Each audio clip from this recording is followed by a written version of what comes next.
We have breaking news from the NHL. Oilers forward Evander Kane has been suspended. We'll discuss the hit and the outcome coming up next.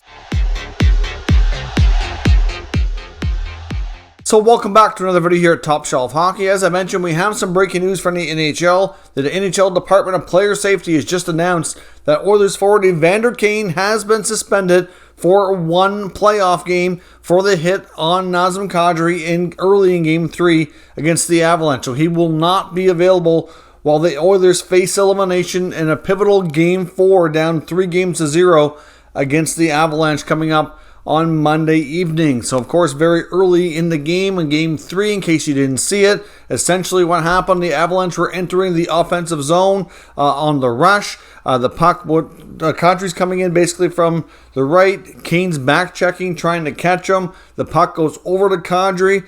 He loses control of it, and it goes in the corner. And as Kadri goes into the corner, he tries to position himself to kind of shield the puck. And Kane comes from behind him, had lots of time, and basically cross-checked him right into the numbers and shoved him into the boards a few feet out, which is very dangerous, which essentially is the definition of boarding. So the NHL Department of Player Safety has stated that Kane, even though he argued, I guess, that Kadri lost his footing, that was a result of the hit and the shove from behind. He certainly had plenty of time to change his mind and to not do that. It's not like Kadri put himself in a vulnerable position, changed his angle, or anything that made something that would have been legal turn illegal the last second or anything of that nature. Of course, Kane was given a major penalty on the play for 5 minutes, but was not given a game misconduct. That probably plays a role here as well, considering how early it was in the game. If the refs had given a game misconduct, I would think that maybe we wouldn't be looking at a suspension or maybe a fine or something to that nature. At least I wouldn't think. But considering Kane was able to play the rest of the game after the 5-minute penalty, I think that was probably factored in here. Now, the way the rule is stated is that the game misconduct can be given if it results in a head injury, which to me is a little bit too not enough. Like any injury should be sufficient to be warranted. Yes, there needs to be some discretion on the referee to determine what they felt the intent was or how dangerous it was or things like that. But I don't know. I think the rule, the way it's worded, it's not the way really it should be, in my opinion. But at the end of the day, Nazem Kadri is severely injured, and according to head coach Jerard Fagerberg, is going to be out for the rest of the series, whether that's one game or another 4 or 5 games. It doesn't matter. Obviously, he's likely done for the rest of the playoffs. He said he's done for the rest of the series for sure.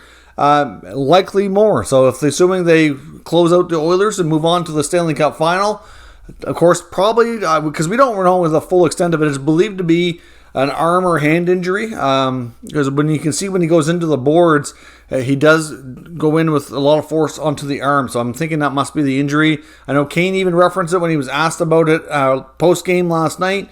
And then there were some people said that Kadri was seen leaving the arena with a cast on his arm. So I don't know to what extent, but I'm assuming there's probably something's broken. It would be my guess. So it's not good news. I would think that the odds of him getting back in the playoffs are probably slim. I guess if the Lightning and the Rangers series goes super long and they get a big enough break that maybe he'll be able to, I would think, but I would think that's probably not even likely that happens.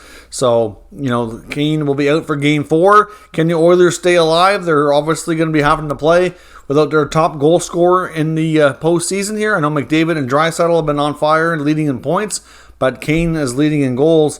And, it could be a big difference. It's going to be a big game. They've been struggling to score enough as it is. You take that out of the lineup. They already were lost Yamamoto due to injury as well. It could be a big deal. So let me know your thoughts on the hit, the suspension. Certainly prior history here with Kane was factored in as well. This is I believe he has 5 other occasions that he's been disciplined by the NHL Department of Player Safety in the past. So, obviously that plays a role here as well. Let me know your thoughts on the hit, the suspension, and what happens next for the Oilers. Can they survive? We'll discuss in the comments. If you're new to the channel, make sure you subscribe and stick around. We'll keep you up to date with the latest news, rumors, and analysis on all 32 NHL teams. Thank you for watching, and I'll catch you next time.